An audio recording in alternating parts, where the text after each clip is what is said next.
நாமத்துக்கு மகிமை உண்டாவதாக. இந்த நாளில் கூட நாம் ஆண்டவராகிய இயேசு கிறிஸ்து நாமத்தினாலே எல்லாருடைய அருமையான போதகர் ஐயாவுக்காகவும் அவருடைய துணைவியார் உங்கள் யாவருக்கும் ஆண்டவராகிய இயேசுவின் நாமத்தில் எங்கள் குடும்பத்தின் சார்பாகவும் எங்கள் ஊழியத்தின் சார்பாகவும் என் வாழ்த்துதலை தெரிவித்துக் கொள்கிறேன். அல்லேலூயா. எத்தனை பேர் வேத புத்தகத்தை கொண்டு வந்திருக்கிறீங்க? அவங்க கரங்களை உயர்த்தி ஒரு நிலையில சொல்லுங்க பார்க்கலாம். ஆண்டவருடைய நாமம் மகிமைப்படுவதாக. அல்லேலூயா. எத்தனை பேர் நோட்ஸ் கொண்டு வந்திருக்கிறீங்க? வசனம் நோட் பண்றதுக்கு யாருமே கொண்டு வரலையா? எல்லாமே கொண்டு வரணும். அல்லேலூயா. ஏன்னா ஆண்டவர் பேசுகிறார், நான் பேசல. அல்லேலூயா. அதை எழுதுனீங்கன்னா உங்களுடைய சந்ததிக்கு அது ஆசீர்வாதமா இருக்கும். அல்லேலூயா. இந்த நாளில் கூட என்னுடைய சாட்சி உங்களுக்கு சுருக்கமாக சொல்ல விரும்புகிறேன். என்னுடைய பெயர் ஸ்ரீ தேவசகாயம். என்னுடைய துணைவியார் பெயர் சாந்த ஜோதி. எனக்கு 2 பிள்ளைகள் இருந்தார்கள். நாங்கள் இந்தியன் ஆர்மியில கிட்டத்தட்ட ஒரு 16 வருடங்கள் பணிபுரிந்து கொண்டிருக்கும் போது என்னுடைய 2 பிள்ளைகள் ஜம்மு காஷ்மீர் பகுதியில ராவி நதி என்று கேள்விப்பட்டிருப்பீர்கள். அல்லேலூயா. அந்த ராவி நதியிலே 1997 ஜூலை 15ஆம் தேதி 2 பிள்ளைகளும் தவறி அதில் விழுந்து 2 பிள்ளைகளும் ஒரே நாளில் மறித்து அவர்கள் அடக்கம் பண்ணப்பட்டு, அதற்கு பிறகு என்னுடைய மனைவி ஒரு வைத்தியம் போல மாறி அவனுடைய வெயிட் 60 கிலோல இருந்து 29 கிலோ வந்து இப்போ என்னுடைய மனைவி உங்களுக்கு பின்னாடி தான் உட்கார்ந்து இருக்கிறாங்க. அதனாலே உலகத்தில் ஒரு கடவுள் யார் அப்படின்னு ஆண்டவர்கிட்ட இந்த உலகத்தை கேட்டேன். அல்லேலூயா. ஒரு பெயர் கிறிஸ்துவனாக இருந்தேன். ஆனாலும் உலகத்திலே கடவுள் யார்? எம்மதம் சம்மதம். அல்லேலூயா. அதுதான் ஆர்மியில இருந்தனா.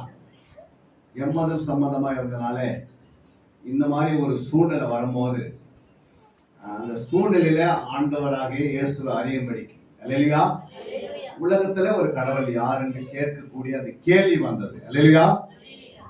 கேள்வி இல்லாமல் பதில் இருக்காது. அதனால கேள்வி கேட்டேன், உலகத்துல கடவுள் யாரு? அந்த இழப்புகள் மத்தியில 2 பிள்ளைகள் இழந்த பிறகு கடவுள் யாருன்னு யாருமே கேட்க மாட்டாங்க. அல்லேலூயா. கடவுள் யாரா இருந்தாலும் தூசிப்பார்கள். ஏதாவது ஒண்ணு சொல்லி என்ன பண்ணுவாங்க? கடவுள் கண்ணில்லையா அப்படின்னு கேட்பாங்க. ஆனா 2 பிள்ளைகள் இழந்து மனைவியானவள் 60 கிலோல இருந்து 29 கிலோ வருகிறாங்க. அவங்க அழுது அவங்களுடைய சரீரத்துல விளைவின வர மரணமே சந்திக்கிற அளவுக்கு அவங்களுக்கு வந்து விட்டது. அல்லேலூயா. 3 மாதம் நம்முடைய கிண்டியில இருக்கிற ஆர்மி ஹாஸ்பிட்டல்ல தான் அவங்க இருந்தாங்க. 98ல 99ல அங்கதான் இருந்தாங்க. அல்லேலூயா. இப்படி உலகத்துல கடவுள் யாருன்னு கேட்கும் போது ஆண்டவராக இயேசு கிறிஸ்து ஒரு நாள் எனக்கு ஒரு ஆலயத்தை காட்டினார். அல்லேலூயா. என்ன காட்டினார்? ஆலயம். அந்த ஆலயத்துடைய வாசல்ல நான் முழங்காலையில நான் அழுது கொண்டிருக்கிறேன். ஆலயத்தை பார்த்த மாதிரி அந்த ஆலயத்துல யாருமே கிடையாது. அல்லேலூயா. அப்போ வாசல்ல நான் அழுது கொண்டிருக்கும் போது முழங்காலையில என்னுடைய வலது பக்கமாக ஆண்டவராக இயேசு கிறிஸ்து அப்படியே நடந்து வந்து வெண் வஸ்திரம் தரித்தவராய் ஒருவர் இருக்கிறதை காண்பித்தார். கரங்களை தட்டி தேவநாமத்தை மேம்படுத்தார். இப்படிதான் ஆண்டவர் வந்து எங்களுக்கு வெளிப்பட்டார். அல்லேலூயா.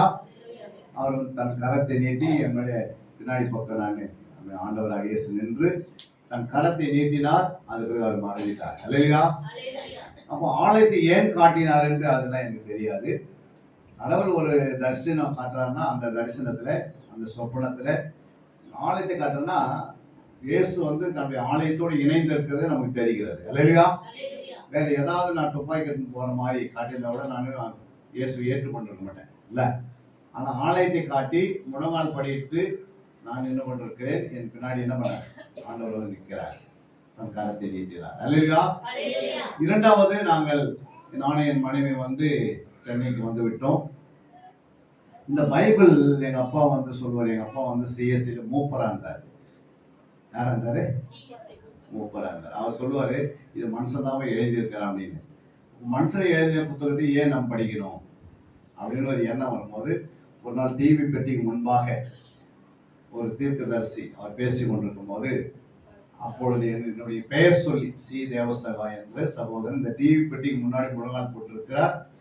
புரியுதுங்களா? அவர்களுடைய சரீரத்துல சில விதமான பலவீனம் இருக்கிறது, கர்த்தர் அதை எடுக்கிறான்னு சொல்லி அப்போதான் எனக்கு ஆண்டவர் வந்து என்னைக்கோ அவர் பேசுறதை அவர் பேசுறது என்னோட பேசுறார் என்றால் அப்ப இந்த வேதமும் ஆண்டவர் எழுதின புத்தகம் என்று ஆண்டவர் எனக்கு நிரூபிச்சு காட்டினார். அல்லேலூயா.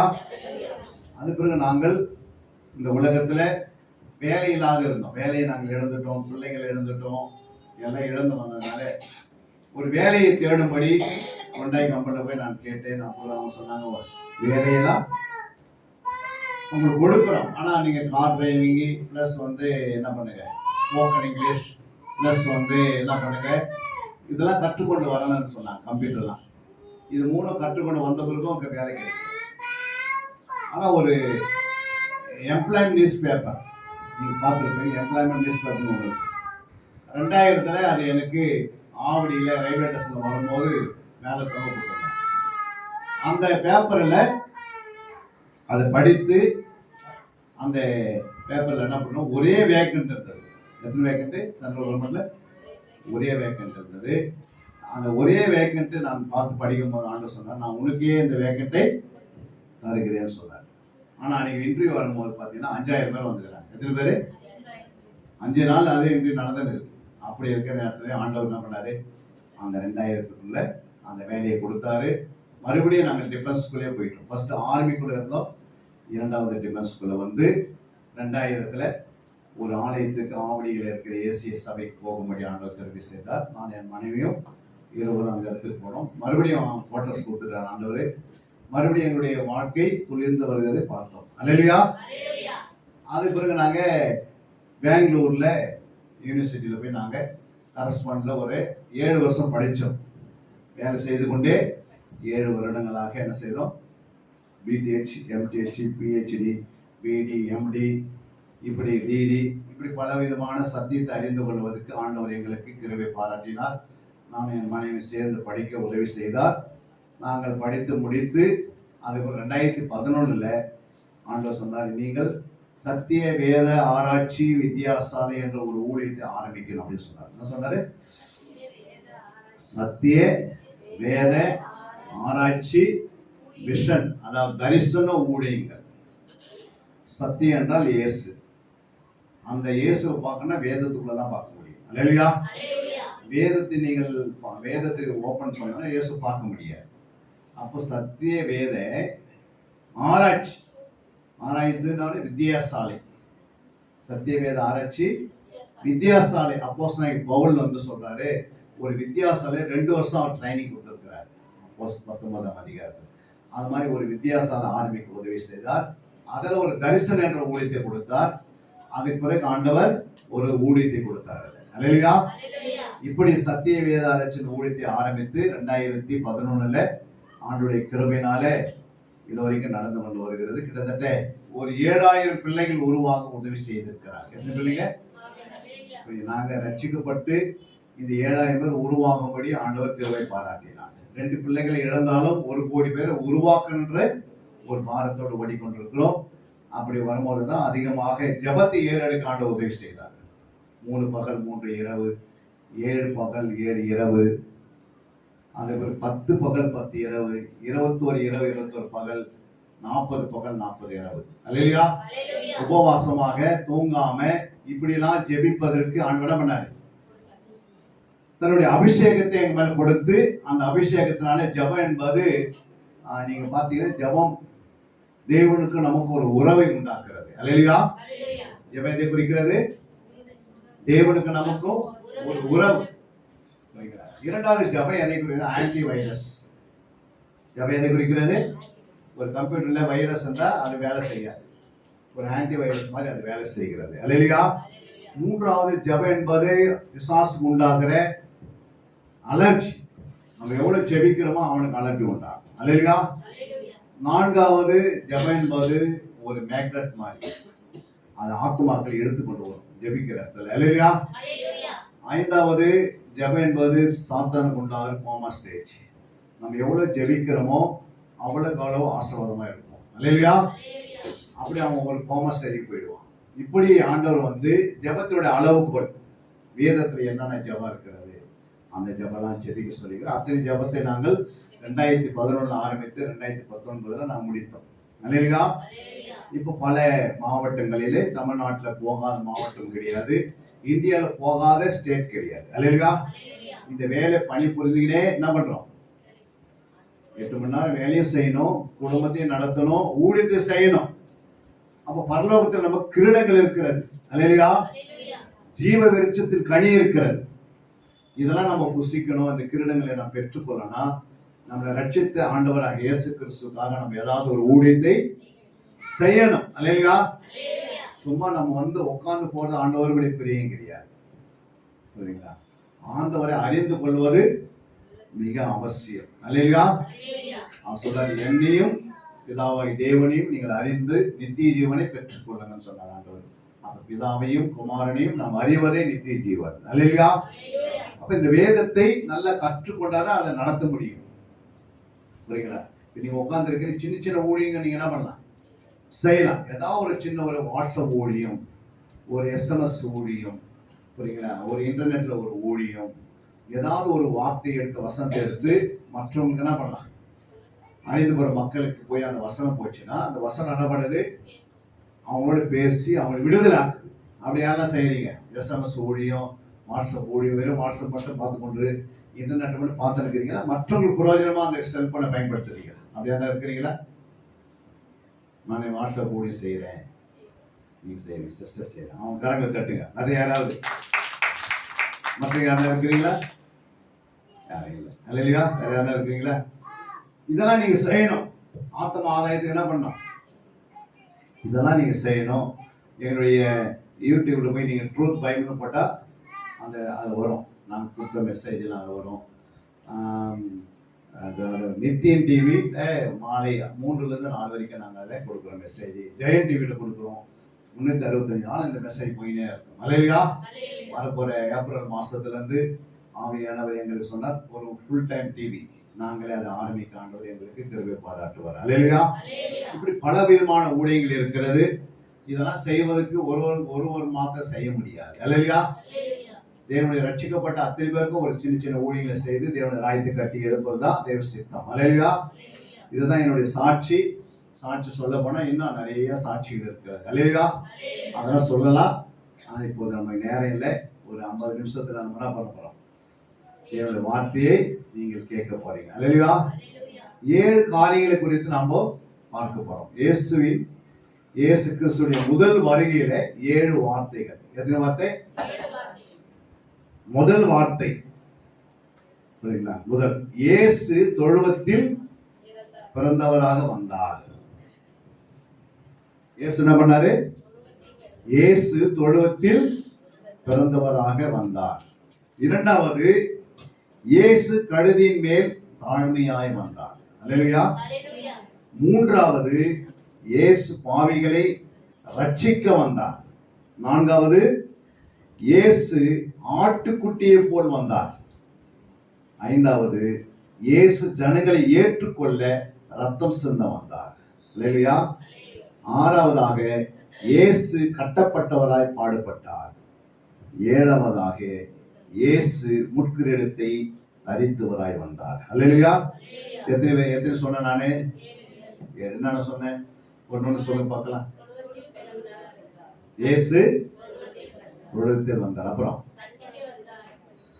ரட்சிக்க வந்தார். அப்புறம் ஆட்டுக்குட்டியான வந்தார். யாராவது நம்ம இந்து மக்கள் நம்மளை கேட்டா நம்ம எப்படி சொல்லுவோம்? ஃபர்ஸ்ட் சொல்றோம் பாருங்க, இயேசு தொழுவத்தில் பிறந்தவராக வந்தார். இரண்டாவது, இயேசு கழுதின் மேல் தாழ்மையாய் வந்தார். மூன்றாவது, இயேசு பாவிகளை ரட்சிக்க வந்தார். இயேசு ஆட்டுக்குட்டியை போல் வந்தார். ஐந்தாவது, இயேசு ஜனங்களை ஏற்றுக்கொண்டு ரத்தம் சிந்த வந்தார். அல்லேலூயா. ஆறாவது, இயேசு கட்டப்பட்டவராய் பாடுபட்டார். ஏழாவது, இயேசு முட்கிரீடத்தை தரித்தவராய் வந்தார். அல்லேலூயா. 7 காரியங்கள் குறித்து நான் பேசுறேன்னா கிட்டத்தட்ட 7 மணி நேரம் ஆகும். நீங்க உட்கார முடியாது. அல்லேலூயா. தாங்கவும் முடியாது. அதனால அதை 7 சுருக்கமாக 40-50 நிமிஷத்துல நாம் முடிக்க போகிறோம். முதலாவது நாம் வாசித்த லூக்கா 2ஆம் அதிகாரம் 7ஆம் வசனத்தை நாம் வாசிக்கலாம். யாராவது ஒருவர் நல்ல சத்தமா பெற்று பிள்ளையை துணிகளில் சுற்றி முன்னணியிலே கிடத்தினார். பாருங்க, பிள்ளையை என்ன பண்ணி இருக்கிறாங்க? முன்னணியில் கிடத்தினார்கள். அல்லேலூயா. ஒரு தாழ்மை அந்த இடத்துல என்னது? ஆண்டவராக இயேசு. ஆனா நீங்க அதே பார்த்தீங்கன்னா நீங்க 2 கொரிந்தியர் 9ஆம் அதிகாரம் 2 கொரிந்தியர் 8ஆம் அதிகாரம் 9ஆம் வசனம் வாசிங்க. 2 கொரிந்தியர் 8:9. ஆயினும் இதை குறித்து உங்களுக்கு உண்டாயிருக்கிற அதிகாரம் எவ்விதத்திலும் பலவினருக்கு தடுக்கல் ஆகாதபடிக்கு பாருங்கள். 2 கொரிந்தியர் 8:9. அவர் ஐஸ்வர்யம் உள்ளவராய் இருந்தோம், நீங்கள் அவருடைய தரித்திரத்தினாலே ஐஸ்வர்யவான்களாகும்படிக்கு உங்கள் நிமித்தம் தரித்திரரானாரே. அப்ப தாழ்மை என்பது என்ன? நம்முடைய கர்த்தராகிய இயேசு கிறிஸ்துவின் கிருபையும் அறிந்திருக்கிறீர்களே, அவர் எப்படி இருந்தாரா? ஐஸ்வர்யம் உள்ளவராய் இருந்தோம், நீங்கள் அவருடைய தரித்திரத்தினாலே ஐஸ்வர்யம் ஆகும்படிக்கு உங்கள் நிமித்தம் அவர் என்ன பண்ணிட்டாரு? தரித்திரரானாரே. அல்லேலூயா.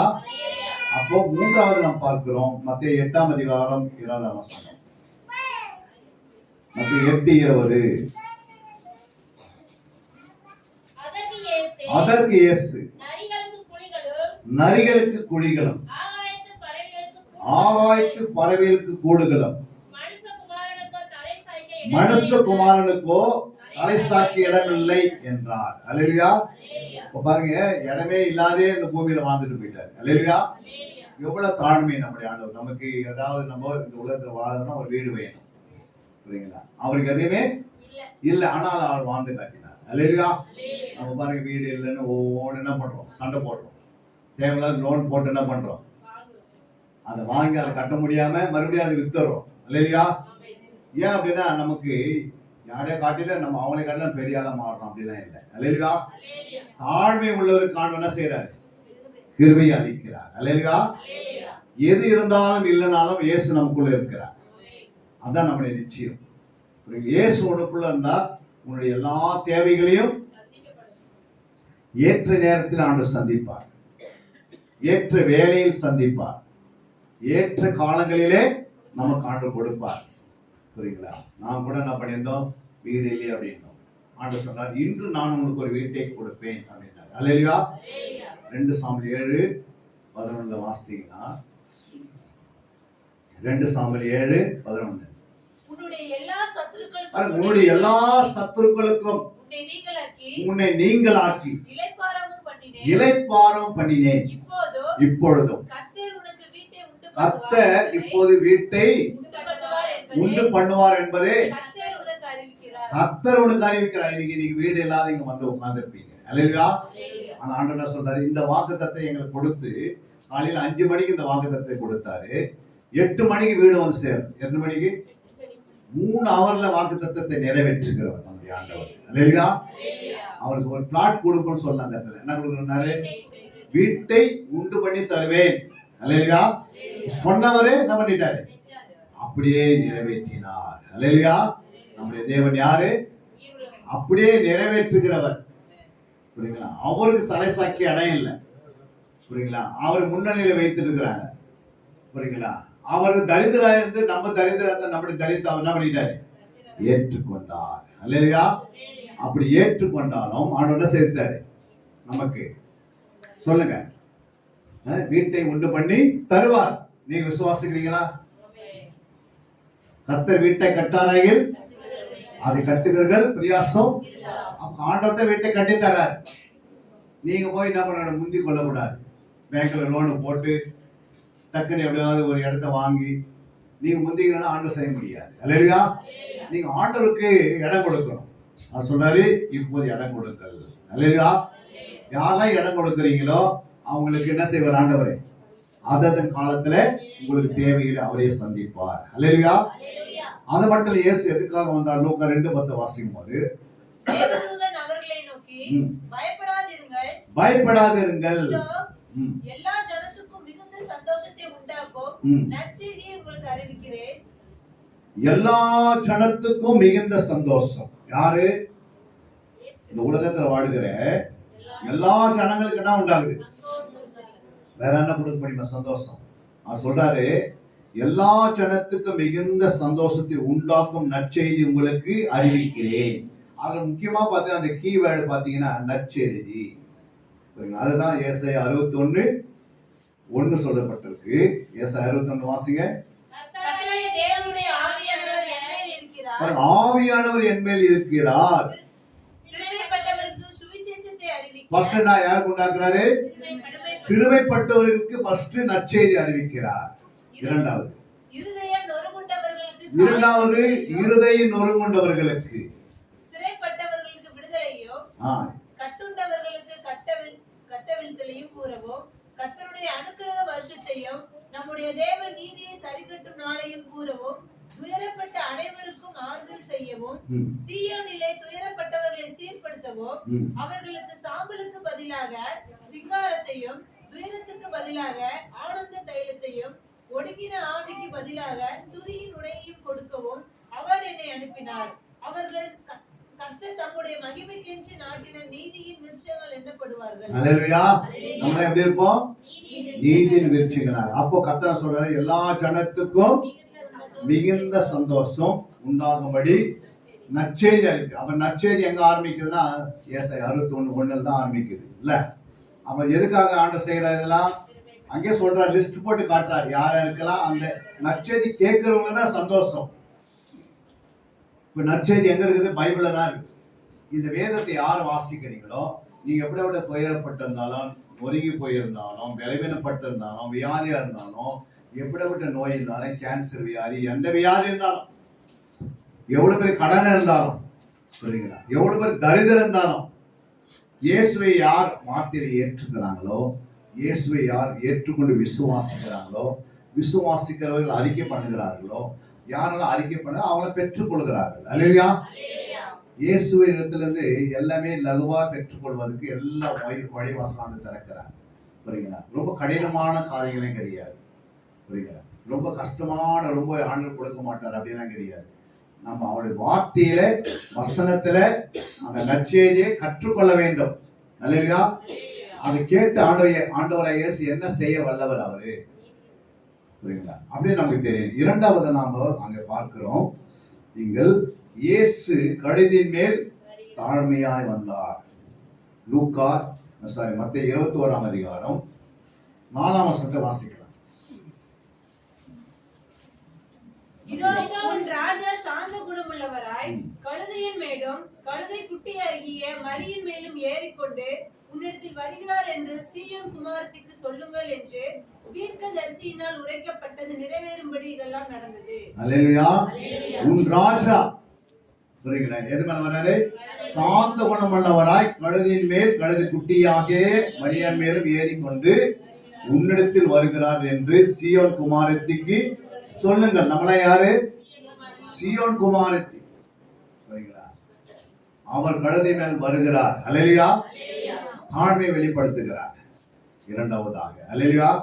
அது மட்டும் இல்லை, சகாரியா 9:9 வாசிக்கும் போது, சகாரியா 9:9 பாருங்க.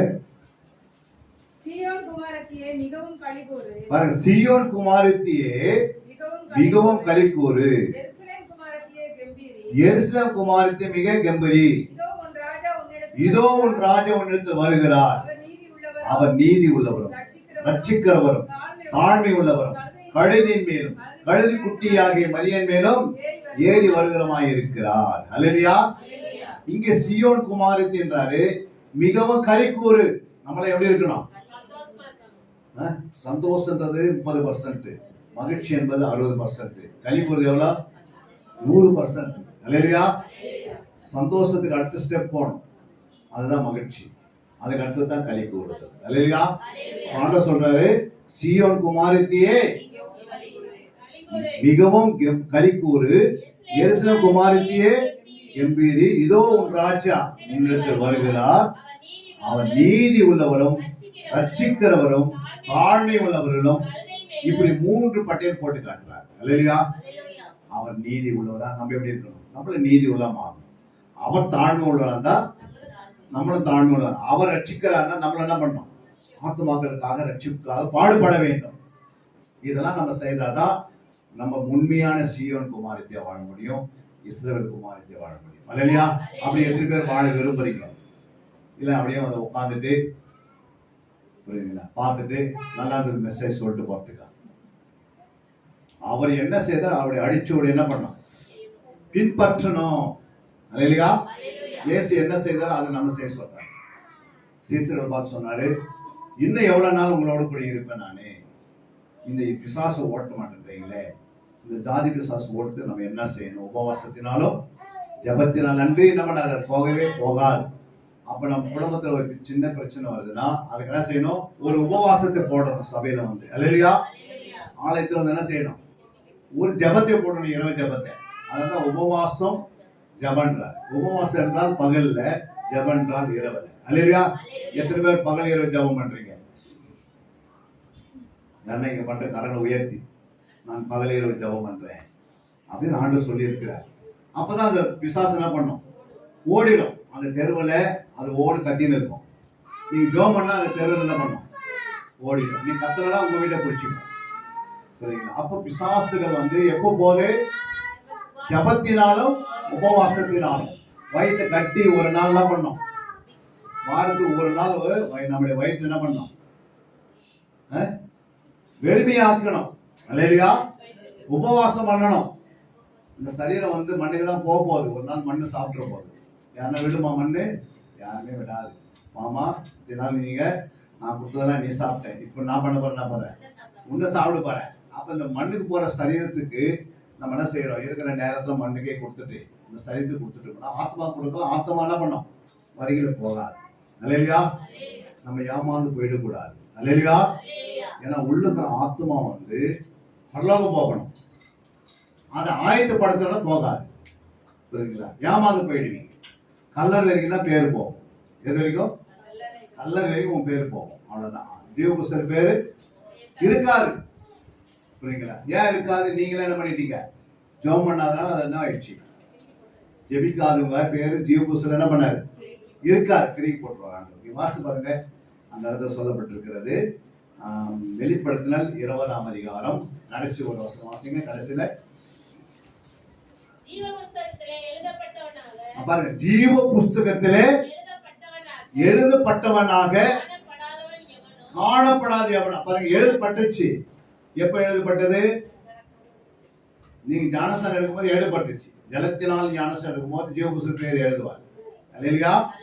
இது எப்போ இந்த புஸ்தகத்து பேர் போயிடுச்சு வெளியோ? அவருடைய சித்தத்தை செய்யாதவர்கள். அல்லேலூயா. நீங்க அவருடைய சித்தத்தை செய்யலன்னா உங்க பேர் என்ன பண்ணிடும்? ஆட்டோமேட்டிக்கா ஸ்கூலுக்கு போறீங்க ஃபர்ஸ்ட் நாள், அப்படியே ஒரு 2 மாசம் நின்றுட்டா என்ன ஆகும்? ஆட்டோமேட்டிக் பேர் கிரிடுவாங்க. அதே போலதான் ஆண்டவர் என்ன பண்றாரு? புஸ்தகம் அவருக்கு முன்னாடி திறக்கப்பட்டிருக்கும்.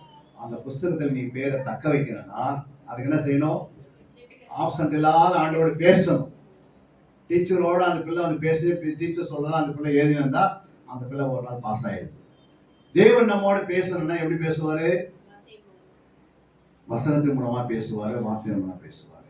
ஆனால் நாம் ஜெபத்தோட ஆண்டவர் பேசுறோம். இந்த வாழ்க்கை நமக்குள்ள இல்லை அப்படின்னா நிச்சயமா ஒரு நாள் நீங்க ஏமாந்து போயிடுவீங்க. லோத்தோட மனைவி மாதிரியோ, அனானியா சப்பரியால போலையோ, இல்லை யூதாசு போலையோ. அப்புறம் பழைய ஏற்பாட்டுல பரிசுத்தவான்கள் எல்லாம் பண்ணாங்க. 2 பேர் தான் கானாதேச உள்ள போனாங்க. எத்தனை பேரு? 6 லட்சம் புருஷர்கள் வரும்போது 2 பேர் தான் கானாதேச போனாங்க. புரியுங்களா? 24 மணி நேரம் அவங்க எங்க இருந்தாங்க? தேவனுடைய ஆலயத்துல தான் இருந்தாங்க. ஆனா என்ன பண்ணல? ஆண்டு சொன்னதெல்லாம் கேட்கல.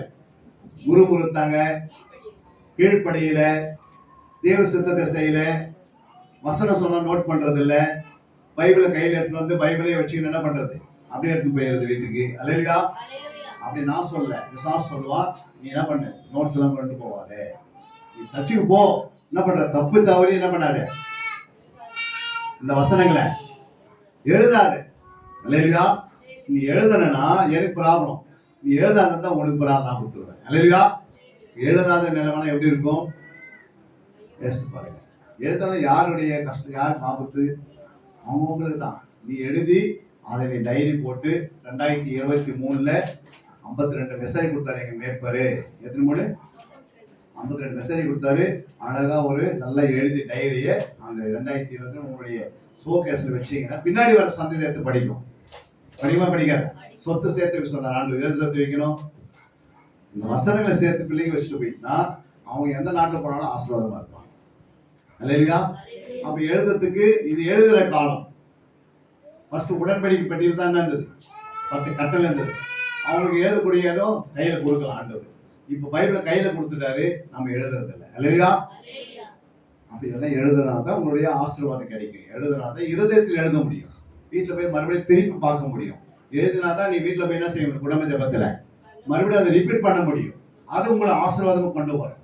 அந்த வாக்குத்தத்தத்தை நிறைவேறும். அல்லேலூயா. இரண்டாவது நாம் மூன்றாவது பார்க்கிறோம், இயேசு பாவிகளை ரட்சிக்க வந்தார். அல்லேலூயா. அங்கே யோவான் 3ஆம் அதிகாரம் 17ஆம் வசனம் சொல்கிறது.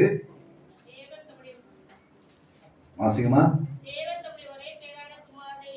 உலகத்தை ஆக்கினைக்குள்ளாக தீர்க்கும்படி தேவன் தம்முடைய குமாரனை உலகத்தில் அனுப்பாமல் அவராலே உலகம் ரட்சிக்கப்படுவதற்காகவே அவரை எதுக்காக வந்தார் இயேசு உலகத்துக்கு?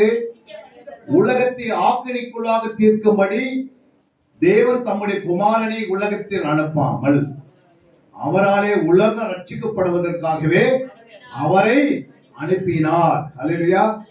அப்ப ரட்சிப்பு என்பது 3 ரட்சிப்பு இருக்குது பைபிள். எத்தனை இருக்குது? இதுதான் 3ஆம் வசனம் வாசினா அங்க பொதுவான ரட்சிப்பு. புரியுங்களா?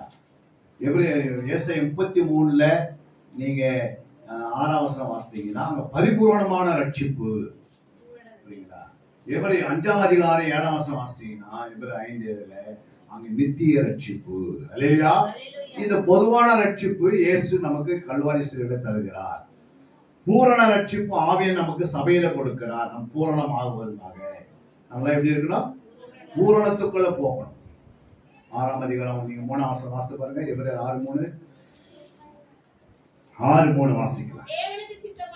தேவனுக்கு சித்தமானால் இப்படியே செய்வோம். ஏனெனில் இல்ல 2ஆம் வசனம் வாசிங்க.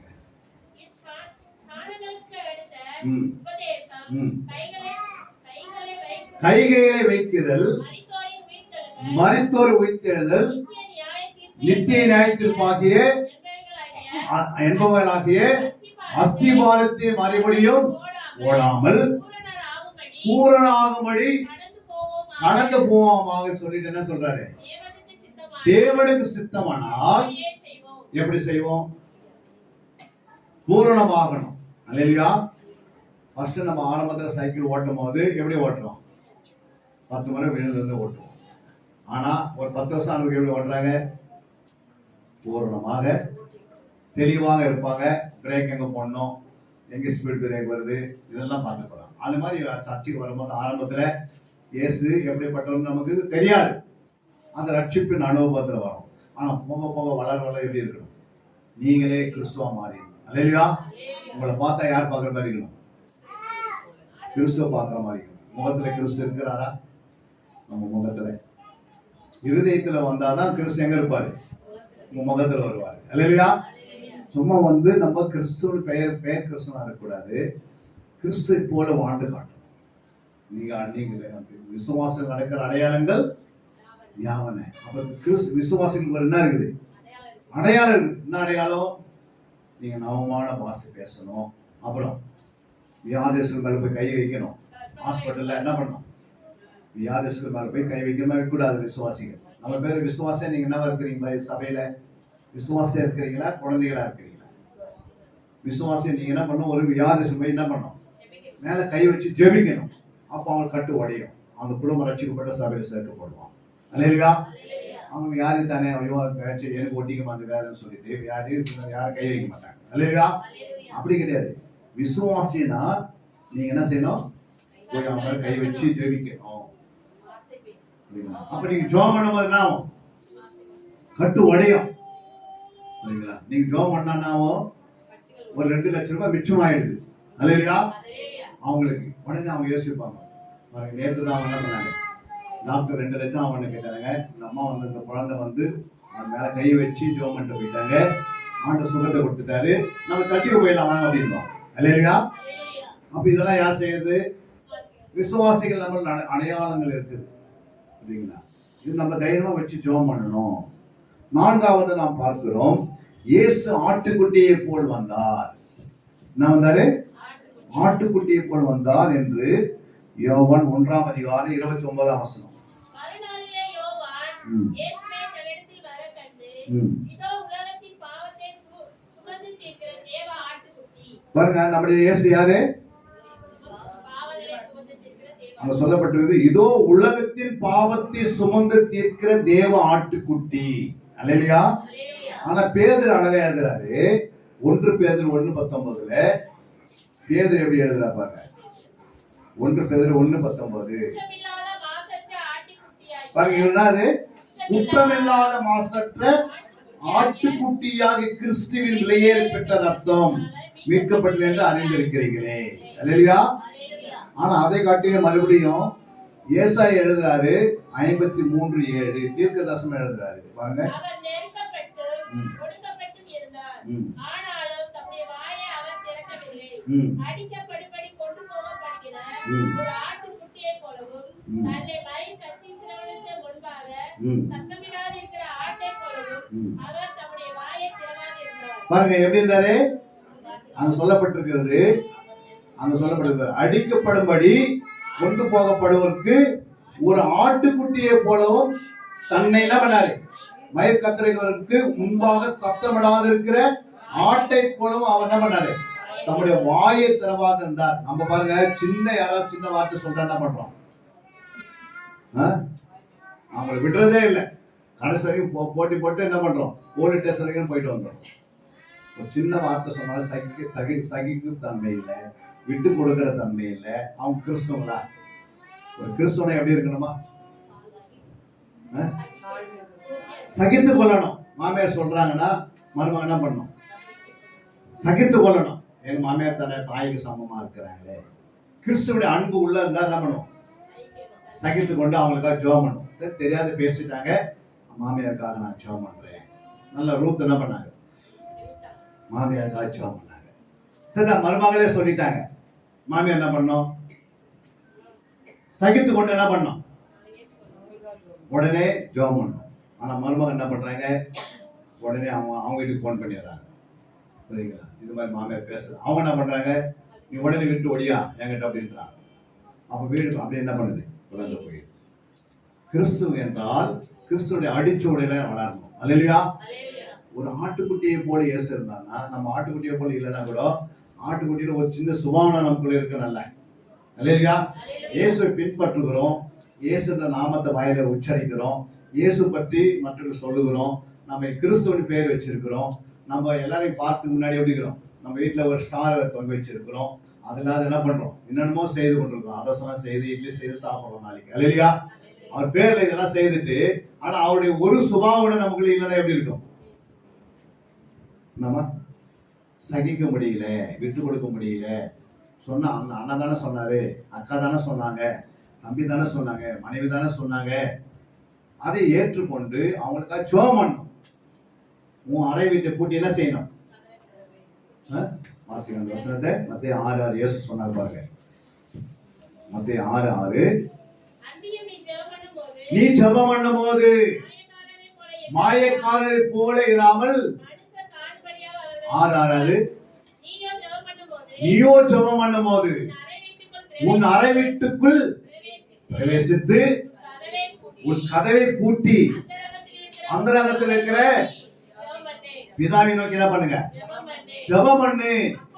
அப்பொழுது அந்தரங்கத்தில் பார்க்கிற பிதா உனக்கு வெளியேறமாய் பதில் கொடுப்பார். அல்லேலூயா. 10 நிமிஷம் நான் ஜெபம் பண்றேன். அறை வீட்டுக்குள்ள போய் அவங்கள்ட்ட கரங்களை வைத்து காட்ட பார்க்கலாம். நான் தினந்தோறும் என் வாழ்க்கையில ஒரு 10 நிமிஷம் நான் ஜெபம் பண்றேன்.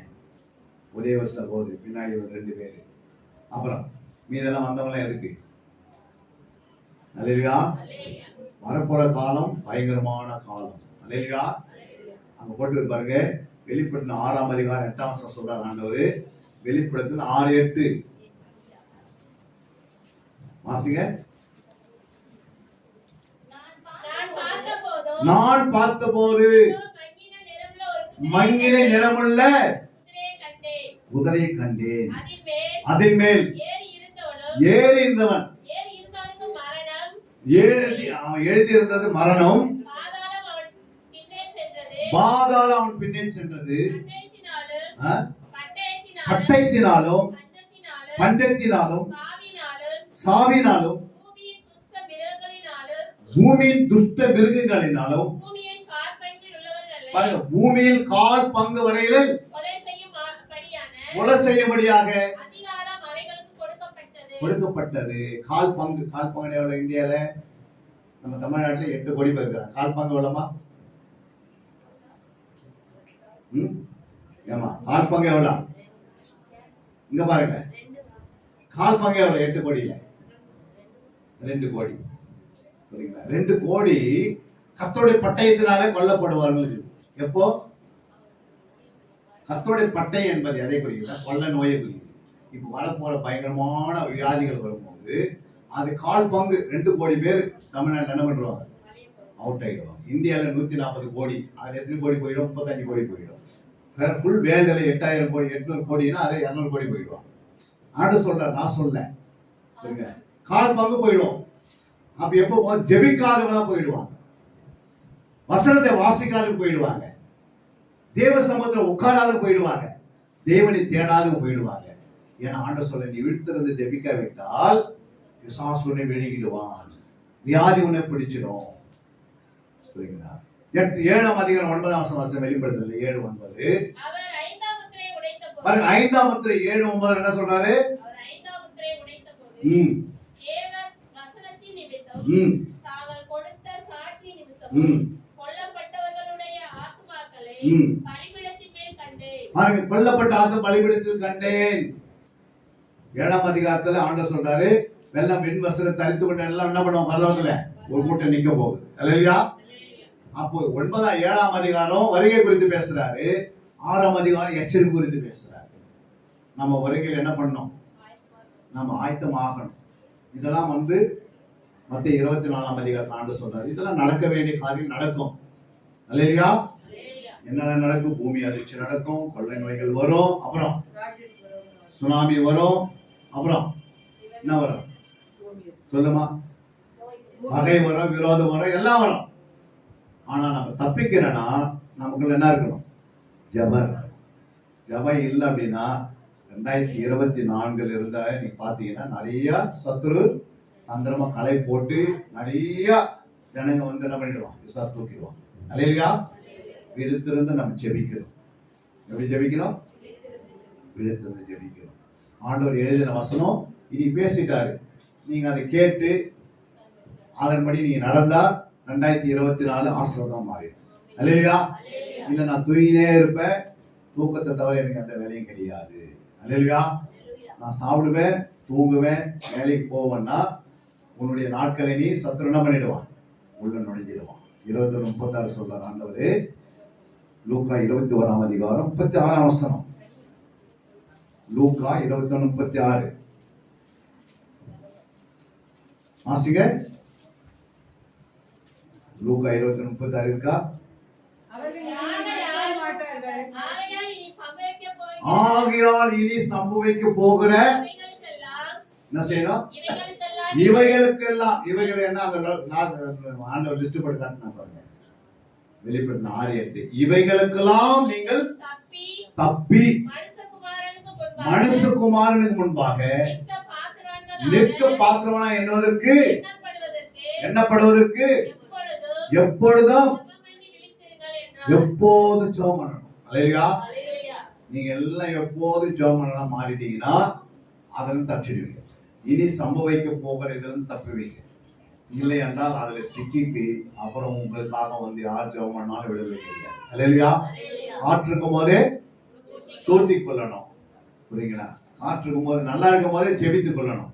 அப்படின்னா நல்லா இருக்கும் போது என்ன பண்ணணும்? நம்ம சரீரத்துல நல்லா உடம்பு நல்லா இருக்குது, 1 மணி நேரம் முழங்கால் போட்டு சபையில என்ன பண்ணணும்? உபவாசம் போட்டு ஜெபிக்கணும். இதெல்லாம் நல்லா இருக்கும்போது செய்து, அப்புறம் கஷ்டம் ஹாஸ்பிட்டல் படுத்த பிறகு ஒன்றும் பண்ண முடியாது. அந்த வசனம் வாசிங்க, சொல்ல பாருங்க. 38:18. ஏசாயா 38:18 சொல்ல பாருங்க. ஏசாயா 38:18 சொல்லுது. சீக்கிரம் வாசிங்க. 38:18. பாதாளம் உண்மை என்ன பண்ணாது? புதியாது. மரணம் உண்மை போற்றாது. குழியில் இறங்குறவர்கள் உங்களுடைய சத்தியத்தை தியானிப்பதில்லை. அல்லேலூயா. அப்ப என்ன சொல்றார் ஆண்டவர்? மரணம் என்ன பண்ணாது? மரணத்துல ஒரு ஆள் என்ன பண்ண முடியாது, துதிக்க முடியாது. போற்ற முடியாது. ஆண்டவர் போற்றி துதிவிட்டா துதிக்க முடியாது, ஜெபிக்க முடியாது, உட்கார முடியாது. அப்புறம் மரணம் எங்க வருது? 108 ஆம்புலன்ஸ்ல போகும்போது என்ன சொல்லுங்க, ஒரு அவன் ஆம்புலன்ஸ்ல போறவங்களை நிக்க வச்சு கொஞ்ச நேரம் ஆண்டவர் என்ன பண்ணு, உனக்கு மரணம் வரும்போது கொஞ்ச நேரம் போட்டுன்னா போட்ட முடியுமா? போட்ட முடியாது. இப்ப எங்க இருக்கிற? 108ல படுத்தாச்சு.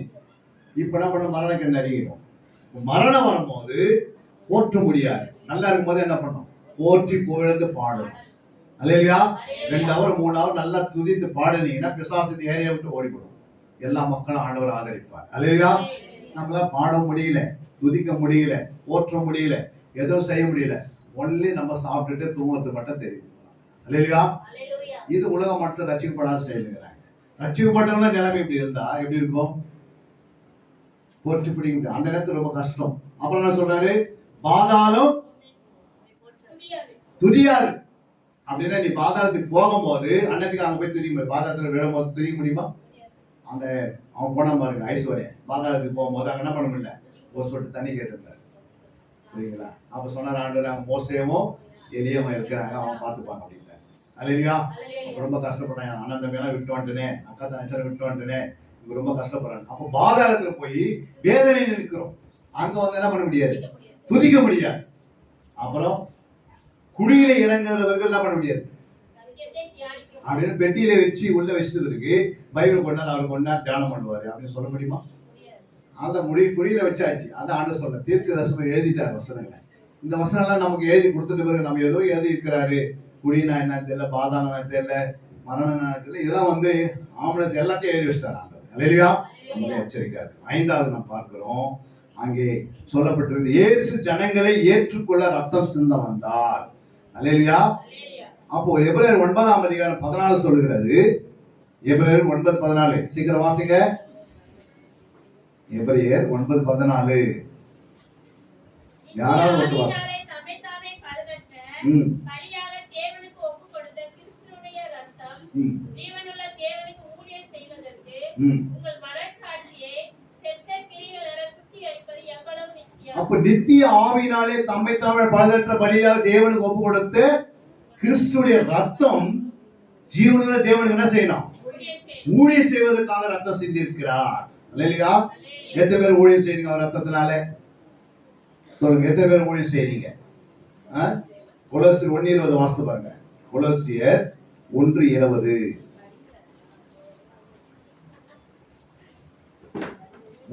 என்ன சொல்லுதுன்னா, அவர் சிலுவையில் சிந்தின ரத்தத்தினாலே நமக்கு என்ன உண்டாக்கினார், சமாதானத்தை உண்டாக்கி பூலோகத்தில் உள்ளவைகளும் பரலோகத்தில் உள்ளவைகளும் யாவையும் அவர் மூலமாய் தமக்கு ஒப்புரவாக்கிக் கொள்ளவும் அவருக்கு பிரியமாயிற்று. அல்லேலூயா. அப்ப இயேசு ரத்தம் எதுக்கு? சமாதானம். இன்னைக்கு வீட்டுல என்ன இல்ல, வீட்டுல சமாதானம் இல்ல. புரியுங்களா? 3 பேர் தான் இருக்கிறாங்க வீட்டுல, 3 பேரும் 3 இடத்துல உட்காந்துக்கிறாங்க. அல்லேலூயா. அப்படியே உட்கார சொல்றாங்க ஆண்டவர், இந்த வீட்டுக்கு இன்று என்ன உண்டாகணும், ரட்சிப்பு சமாதானம் வந்ததா இல்லையா? சகை வீட்டுக்கு இயேசு வீட்டுக்குள்ள வந்துட்டார். நம்ம வீட்டுல இயேசு இருக்கிறாரா? இயேசு இருந்தாலும் சமாதானம் இருக்கும். இயேசு இல்லைன்னா என்ன இருக்கும்? பிரிவினை இருக்கும், சடங்காச்சாரம் இருக்கும், கட்டு கதைகள் இருக்கும், சினிமா இருக்கும், எல்லாம் இருக்கும். புரியுங்களா? உலக பிரகாரமா நம்ம வாழறதுக்காக நம்ம ஆண்டவர் ரட்சிக்கல. ரட்சிப்பு என்பது வெளியேறி பெற்றது. அந்த ரட்சிப்பை காத்துக்கொள்வதும் வெளியேறி பெற்றது. அல்லேலூயா. நம்ம பரலோகத்தை எப்படியாவது என்ன செய்யணும்? ஆலயத்துக்கு எதுக்கு வந்தோம்? பரலோகத்துக்கு பார்த்துதான் வந்தோம். அல்லேலூயா. ஆலயத்துல வந்து நம்ம நடந்து போனா எவ்வளவு கஷ்டம். புரியுங்களா? அப்ப ஆலயத்துக்கு எதுக்கு வந்திருக்கிறோம்னா பரலோகத்துக்கு போவதற்காக தன்னை ஆயத்தப்படுத்திக் கொள்ளணும். இந்த இடம் எதுக்கு? பரலோகத்துக்கு போறதுக்காக ஆயத்தப்படுத்திக் கொள்ளணும். புரியுதுங்களா? அது ஆயத்தமான சும்மா முடியுமா? ஒரு கல்யாணம் வீட்டில் நடக்குதுன்னா ஆயத்தம் எப்படி நடக்குது? நாளைக்கு கல்யாணம் இன்னைக்கு போய் நோட்டீஸ் எல்லாம் கொடுக்க முடியுமா? அது 1 மாசத்துக்கு 2 மாசத்துக்கு முன்னாடி என்ன பண்றாங்க? போய் நைட்டம் போகலாம் சாப்பிடாம தூங்காம அப்புறம் பெட்ரோல் இல்லாம கூட என்ன பண்றாங்க, நடந்து போய் எல்லாரும் கொடுத்துட்டு வராங்க. வராங்க இல்லையா? எதுக்கு வராங்க? அந்த கல்யாணத்துக்கு எல்லாம் வரணும். அல்லேலூயா.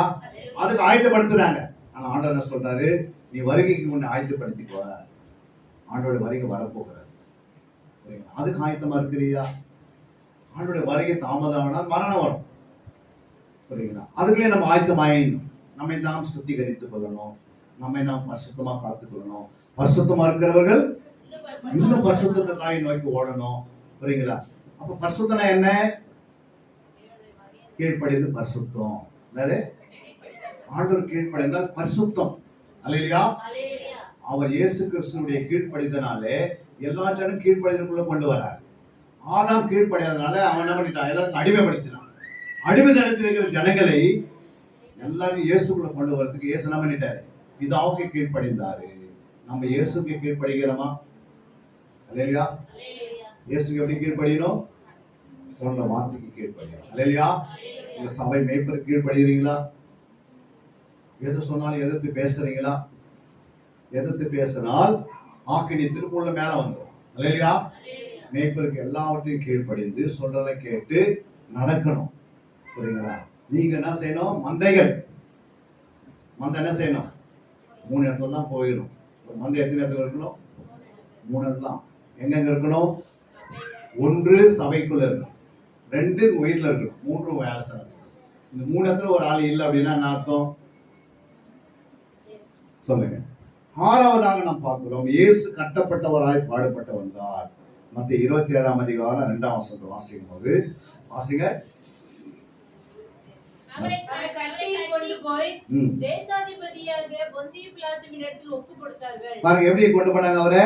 கட்டி கொண்டு போய் அவரை கட்டி கொண்டு போய் தேசாதிபதியாக பொந்தி பிலாத்துவினிடத்தில் ஒப்பு கொடுத்தார்கள். அவர் கட்டப்பட்டவரா வந்தார். யோசித்து பாருங்க, அவர் கட்டப்படுவது என்ன நடந்தது அப்படின்னு கேட்டா, அவருக்கு 7 பேரை வைக்கிறாங்க. 1 மார்க் 15-18 வாசிக்கும் போது, யூதருடைய ராஜாவே வாழ்க என்று அவரை வாழ்த்தினார்கள். கட்டிட்டு என்ன பண்றாங்க பாருங்க, வாசிங்க. யூதருடைய ராஜாவே வாழ்க என்று அவர் என்ன பண்ணாங்க? வாழ்த்தினார்கள். கட்டப்பட்டவரா இருந்தாரு. இப்ப கேலி பண்றாங்க. அல்லேலூயா. பரியாசம் பண்றாங்க.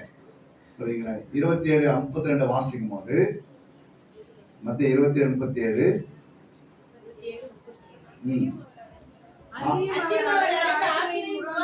காண்பிக்கும் பொருட்டு இவன் யூதருடைய ராஜாவாகி இயேசு என்று எழுதி அவர் சிரசுக்கு மேலாக வைத்தார்கள். பாருங்க, அவர் என்னது? சிரசுக்கு மேலாக என்ன பண்ணிட்டாங்க? இவருடைய ராஜாவின் பேரை எழுதி வச்சாங்க. யோவான் 19:2 சொல்லுது, சிவப்பான ஒரு அங்கி அவருக்கு தரித்தார்கள். அல்லேலூயா. என்ன பண்ணாங்க? சாரி, லூக்கா 18:32 வாசிங்க. லூக்கா 18:32. எப்படி எனில் அவர் புறஜாதிகளிடத்தில் ஒப்பு கொடுக்கப்பட்டு பரியாசமும் நிந்தையும் அடைந்து துப்பப்படுவார். நிந்தைப்பட்டார், துப்பப்பட்டார்னா அது எதுக்கு? நம்ம துப்ப வேண்டிய இடத்துல அவரை துப்பிட்டார். இல்லையா? புரியுங்களா? நம்மள இப்ப யாரா துப்புறாங்களா? இல்ல, ஏன்னா அவர் மேல துப்பிட்டாங்க. இல்லையா? அவர் எல்லாவற்றையும் ஏற்றுக்கொண்டார். நம்ம அவருடைய சின்ன சின்ன வேலைகளை அவர் செய்து அவருடைய நாமத்தை மையப்படுத்தணும். அல்லேலூயா. 7வதாக இயேசு முற்கிடத்தை தரித்தராய் வந்தார். மத்திய 27:29 என்ன சொல்றாரு? மத்திய 27:29 முள்ளுகளால் ஒரு முடியை பின்னி அவர் தலைமையில வைத்து அவர் வலது கையில் ஒரு கோலை கொடுத்து அவர் முன்பாக முழங்கால் படியிட்டு யூதருடைய ராஜாவே வாழ்க என்றார்.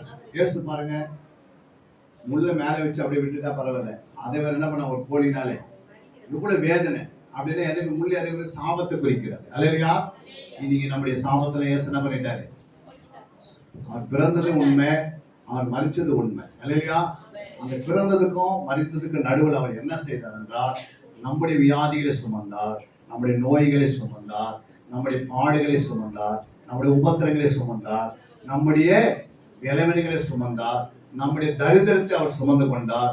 இத்தனை வேலை அவர் செய்தவருக்கு நாம் நன்றி உள்ளவர்களாக ஒரு நாளைக்கு ஒரு மனுஷனுக்காவது போன் பண்ணி இயேசு நல்லவர் சொல்றோமா? எத்தனை பேர் போன் பேசுறீங்க? எத்தனை மணி நேரம் போன்? அவர் தான் நம்ம கையில கொடுத்தாரு இல்ல? அந்த போன்ல ஒருத்தருக்கு யாராவது உங்க சொந்தத்துல இயேசு ரட்சகர்ன்ற இந்த வார்த்தை சொல்றோமா? அப்படி யாரா இருக்கிறீங்க சொல்றவங்க?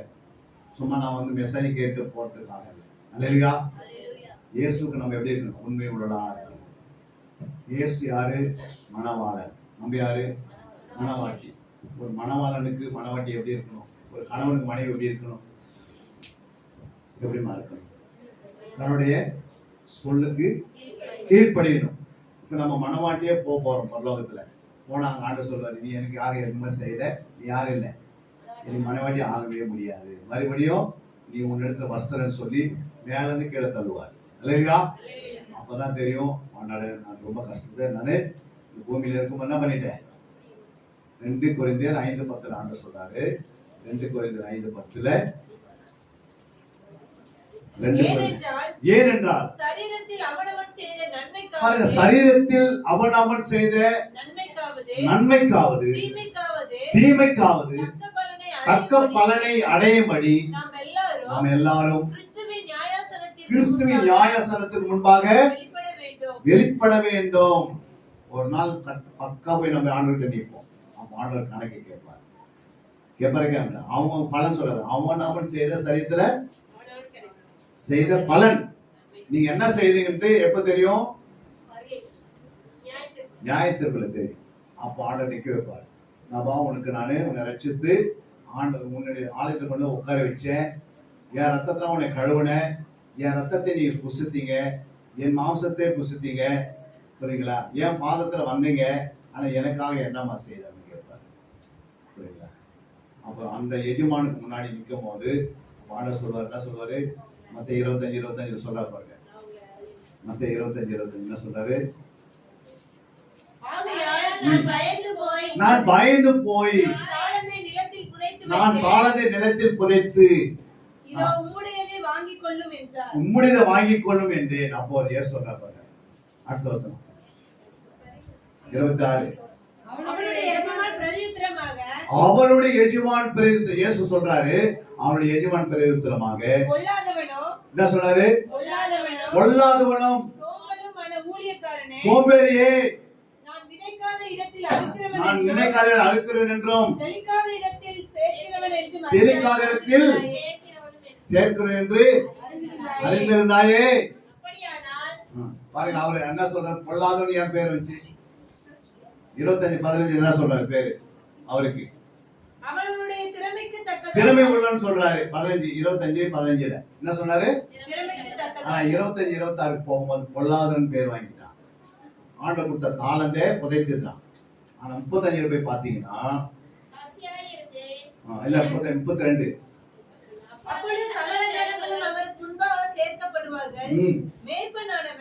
செம்பரியாடுகளையும் வெள்ளாடுகளையும் வெவ்வேறாக பிரிக்கிறது போல அவர்களை அவர் பிரித்து பிரயோஜனமற்ற ஊழியக்காரனே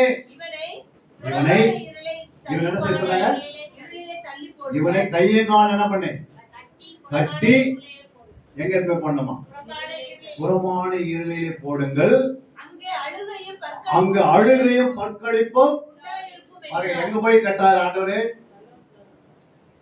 பரலோகத்தில் போகும்போது அங்கிருந்து கட்டி அங்கிருந்து தள்ளுறாரு. யோசிச்சு பாருங்க. யாரெல்லாம் அதை கட்டப்படுறதுக்கு நீங்க இடம் கொடுக்காத இருக்கணும்னா நீங்க என்ன செய்யணும்? உங்க ஆத்மாவை காத்துக் கொள்ளணும். ஆண்டவருக்காக நற்கிரிகளை செய்யணும். ஆண்டவருக்காக என்ன செய்யணும்? இடரில்லாத வாழ்க்கை வாழணும். உங்களை பார்த்து 4 பேர் ரட்சிக்கப்படலைன்னா நீங்க பரலோகத்துக்கு போக முடியாது. அந்த அம்மாவா வாயை திறந்தாவே என்ன வருது? உயிரோட சாகர மாதிரி பேசுறாங்களே அப்படின்னு சொல்லக்கூடாது. நம்ம வாயை திறந்தா துதி வரணும். நம்மளுடைய வாயை திறந்தா ஆண்டவரை போற்றணும். நம்ம வாயை தந்தா ஆண்டவரை மகிமைப்படுத்தணும். நம்ம வாயை தந்தா 4 பேருக்கு புரோஜனமுள்ள வார்த்தை பேசணும். அப்படி பேசுறீங்களா? அப்படி பேசணும். ஒரு கரங்களை உயர்த்து ஒரு அலையை சொல்லுங்க பார்க்கலாம். ரொம்ப சவுண்ட் ரொம்ப கம்மியா இருக்கு. இதுதான் ஆண்டவர் பேசிட்டு போயிடுவார். நான் இங்க வரணும்னு போன வாரம் வர மாதிரி இருந்தேன். ஏன் வரல? ஆண்டு சித்தம் இல்லை. இந்த வாரம் வரைக்கும் ஆண்டு சித்தம் வச்சிருக்கிறார். நீங்க மேய்ப்பின் கீழே அடங்கி ஒரு 8 மணி நேரம் கூட வேணாம். ஒரு நாளைக்கு 24 மணி நேரத்துல ஒரு 2 மணி நேரம் 40 நிமிஷம் தசமாகும் ஆண்டவர் என்ன பண்ணுங்க கொடுக்கணும். ஆண்டவர் என்ன செய்யணும்? ஒரு 2 ஹவர் 40 நிமிஷம் நீ கொடுத்தீங்கன்னா போதும். எத்தனை ஹவர்? அவ்வளவுதான். உங்க வாழ்க்கையில முன்னேற்றம் வந்து இல்லையா? நிறைய கூட கேட்கலாம். ஆண்டவர் உனக்கு கொடுத்த ஒரு வருஷத்துக்கு ஒரு மாசத்துக்கு 720 ஹவர்ஸ். எத்தனை ஹவர்? 720 மணி நேரத்துல ஒரு 72 மணி நேரம் தசமாகமா வரக்கூடிய வருஷத்துல ஒரு நல்ல திட்டம் போடுங்க, தீர்மானம் எடுங்க. இனிமேல் என் வாழ்க்கையில ஆண்டவர் கொடுக்குற நேரத்தை நான் கொடுத்துருவேன். அப்போ நிச்சயமா ஒரு நாள் பரவாயில்ல போய் நிற்கும் போது உன்னை கை கால கட்டி இங்க போட மாட்டாரு கீழே. அல்லையா? இல்லை என்றால் போய் அங்கிருந்து என்ன பண்ணுவாங்க, சொன்ன வார்த்தை நிறைவேறும். அப்போ அந்த நேரத்துக்கு யாரும் சப்போர்ட் பண்ண முடியாது. இப்பதான் சப்போர்ட், இப்பதான் உதவி, இப்பதான் ஜபம், இப்பதான் நீ ஜபம் பண்ணிக்கணும், இப்பதான் நீ ஜபத்தில் நிற்கணும், இப்பதான் வேதத்தை வாசிக்கணும், இப்பதான் நற்கரியை செய்யணும், இப்பதான் என்ன பண்ணணும், ஆண்டவருக்காக எல்லாம் அப்படி செய்யணும். எல்லாம் முழங்கால் படிட்டு பார்க்கலாம். எல்லாம் முழங்கால் படிட்டு ஒரு நிமிடம் உங்க கரங்களை தலைமையில வச்சு சொல்லப்பட்ட வசனத்தின்படி, ஆண்டவரே என்னை மன்னிங்கப்பா, என் குறைகள் இருக்கிறது, குறையில்லாத மனசை அணையில்லை. புரியுங்களா? நமக்கு பாவம் இல்லை என்பானால் நம்மை வஞ்சிக்கலாம் ஆயிடும். எல்லாம் கரத்தை மேல வைத்து என்ன செய்யுங்க, ஆண்டவரே எனக்கு என் பாவத்தை மன்னிச்சுங்கப்பா. இந்த 2024 வருஷத்துல நான் ஒரு தீர்மானம் எடுக்கிறேன்ப்பா. என் வாழ்க்கையில ஒரு தீர்மானம் எடுத்துக்கொள்றேன். நான் வேதத்தை மறக்க மாட்டேன், ஜெபத்தை ஒரு நாள் விட்டுவிட மாட்டேன், என் ஆலயத்தை நான் விட்டுவிட மாட்டேன், என் சபையை நான் விட்டுவிட மாட்டேன். ஆண்டவரே எனக்கு உதவி செய்யுங்க. கேளுங்க, எல்லாம் வாய் தரங்க பார்க்கலாம். ஒரு நிமிடம் வாய் தருங்க.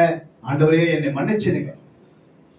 நான் இனிமேல் ஆலயத்துக்கு வரும்போதெல்லாம் நோட்ஸோட வருவேன், வேத புத்தகத்தோட நான் வருவேன். ஆண்டவரே என் மேல் இரக்கமா இருங்கப்பா, என் மேல் தயவா இருங்க. ஆண்டவரே, ஆண்டவரே உங்களுடைய நாமம் மகிமைப்படணும். இந்த சபை ஆண்டவரே, இந்த சபைக்குள்ள எனக்கு வெளிச்சம் உண்டாகணும். ஆண்டவரே ஒரு ஒளி உண்டாகணும், என் மேல வர இறங்கினப்பா. என்னை விடுவியும் ஆண்டவரே. வேத புத்தகத்தை எடுத்து நான் தினந்தோறும் உடைய கரத்தை நான் செபிக்கிறேன்ப்பா. குற்றம் குறைந்த எங்களை மன்னிங்கப்பா. ஒருவேளை நீ மாமியாரை திட்டிட்டு வந்திருக்கலாம், ஒருவேளை மருமகளை திட்டிட்டு வந்திருக்கலாம், இல்ல பக்கத்து வீட்டுல இருந்து ஒருத்தர் யாராவது சொல்லிட்டு வந்திருக்கலாம். ஆண்டவர்கிட்ட மன்னிப்பு கேளுங்க. யூதாஸ் மன்னிப்பு கேட்கல, அதனால அவன் ஆண்டு கொண்டு செத்துட்டான். சவுல் ராஜா மன்னிப்பு கேட்கல, அவனே தற்கொலை பண்ணிக்கினான். ஆதாம் மன்னிப்பு கேட்கல ஆண்டவர்கிட்ட, அந்த தோட்டத்தை விட்டு வெளியே ஓடி வந்துட்டாங்க. யோசிச்சு பாருங்க, ஆண்டவரே சொல்ல துரத்தி விடுகின்றார் ஆண்டவர். நாம் மன்னிப்பு கேட்காத மன்னிப்பு கேளுங்க, விட்டு கொடுக்கிற இடத்துல விட்டு கொடுங்க, சகித்துக் கொள்கிற இடத்துல சகித்துக் கொள்ளுங்க. ஆண்டவருக்கு முன்பாக நான் பரிசுத்தமா வாழணும். இந்த பூமியில எனக்கு கொடுத்திருக்கிற நாட்களை சத்துரு என்னுடைய நாட்களை குறைக்காதபடிக்கு இந்த நாட்களை நான் ஜெப வாழ்க்கையை மாற்றிக் கொடுக்கிறேன். நல்ல ஜெபிக்கிற வீராங்கனைகளாக நான் இருக்க போறேன். இந்த சபைக்கு, இந்த சபையில நான் என்னுடைய ஜெப நேரத்தை அதிகப்படுத்த போகிறேன். இந்த கடைசி நாட்களை வந்திருக்கிறோம், கொடிய நாட்கள். ஆண்டுக்கு முன்பாக நீங்க தயவா கேட்கும் போது கர்த்தர் நம்மை மன்னித்து மறுபடியும் நமக்கு ஆசீர்வாதம் கூட்டி மறுபடியும் நம்மை பலப்படுத்தி நம்ம சபையை நம்மை அமர்ந்திருக்கிற அத்தனை பேர்களை பரிசுத்தப்படுத்தி ஆண்டவர் வரப்போற நாட்களிலே நம்மை ஆண்டவர் பரலோக ராஜ்யத்திலே நம்மை ஏற்றுக்கொள்வார். அவருக்கு முன்பாக தைரியம் உண்டாகும். நாம் எதை குறித்து பயப்பட வேண்டிய அவசியம் இல்லை. இயேசு இன்று நமக்கு சொல்லிக் கொண்டிருக்கிறார், நானே உனக்கு ஜீவன், நித்திய ஜீவனை கொடுக்கிறவன். அதனால இந்த நாளிலே ஆண்டவரே என்னை அழைத்த அருமையான போதகரையாக்காகவும் அவருடைய துணைவியாருக்காகவும் அவர் கொடுக்கப்பட்ட பிள்ளைகளுக்காகவும் பேர பிள்ளைகளுக்காகவும் விசுவாசிகளுக்கு நான் ஜெபிக்கிறேன்ப்பா. இந்த சபை வருகைக்கு ஆயத்தப்படுத்தபடியாக, இந்த சபை வளர்ந்து பெருகும்படியாக, இதை காட்டிலும் 10 மடங்கு ஆத்துமாக்கள் பெருகும்படியாக, ஆண்டவர் நல்ல ஒரு ஆலயத்தை கட்டி நிறைவேற்ற, நல்ல ஒரு புதிய இடத்தை வாங்கும்படியாக, எல்லா வழிவாசல் திறக்கும்படியாக நான் வேண்டிக் கொள்கிறோம். ஆண்டவர் அவர் இன்னும் அவர் மனதில் என்னென்ன திட்டங்களை வைத்திருக்கிறீர்கள் அந்த திட்டத்தை நான் நிறைவேற்றுங்கப்பா. ஆண்டவரை நாங்கள் உங்களுடைய பாதத்துல உங்களுடைய பிள்ளைகள் என்று நாங்கள் பெயர் பெற்றிருக்கிறோம்ப்பா. பரிசுத்தாய் எங்களை முத்திரையிட்டு இருக்கிறார். உங்களுக்கு பயப்பட பயத்தை எங்களுக்கு பெருக வேண்டும். இந்த நாளில் ஆண்டவரே சபைக்கு வந்த ஒவ்வொரு சிறு குழந்தையிலிருந்து பெரியவர் வரைக்கும் ஒவ்வொரு பேர்பராக நீர் ஆசீர்வதிங்க. உங்களுடைய நாமத்தை மகிமைப்படுத்துங்கப்பா. ஆண்டவரே குற்றம் குறை எல்லாம் மன்னித்து பூரண இந்த சபையில விடுதலை உண்டாகட்டும். எந்த வியாதிகள் இருந்தாலும் நோய்கள் இருந்தாலும் அது இயேசுவின் நாமத்தில் இந்த எல்லை விட்டு வெளியே போகபடியா கட்டளை இருக்கிறார். இந்த பகுதிக்கு மக்கள் எல்லாம் இயேசு ரட்சகராய் ஏற்றுக்கொள்ள எல்லா வழிவாசலும் திறக்கபடியா நான் வேண்டிக் கொள்கிறோம். பெரிய காரியத்தை செய்யுங்க. இந்த நாள் அடியோடு வந்த எங்களோடு வந்த ஜேசுவாவும் உங்களுடைய கருவி குழந்தை கைசோம். நீர் பேசியிருக்கிறேன், நாங்கள் கேட்டிருக்கிறோம். இந்த அற்ப புரோஜனம் உள்ள ஊழியக்காரர் பரிசுத்தாவே நீர் இடைப்பட்டிருக்கிறீர், நீர் எங்களோடு பேசியிருக்கிறீர். நாங்கள் அதுக்கு கீழ்ப்படிந்து வளர உதவி செய்யும். எல்லா துதியை கன மகிமை உமக்கு ஒருவருக்கே நாங்கள் ஏறெடுக்கிறோம். இயேசுவின் நாமத்தில் பரிசுத்தாவியை ஒத்தாசம் ஜெபிக்கிறோம். எங்கள் ஜீவன் நல்ல பிதாவே. ஒரு கரணை தட்டி தேவநாமத்தை மகிமைப்படுத்தலாம்.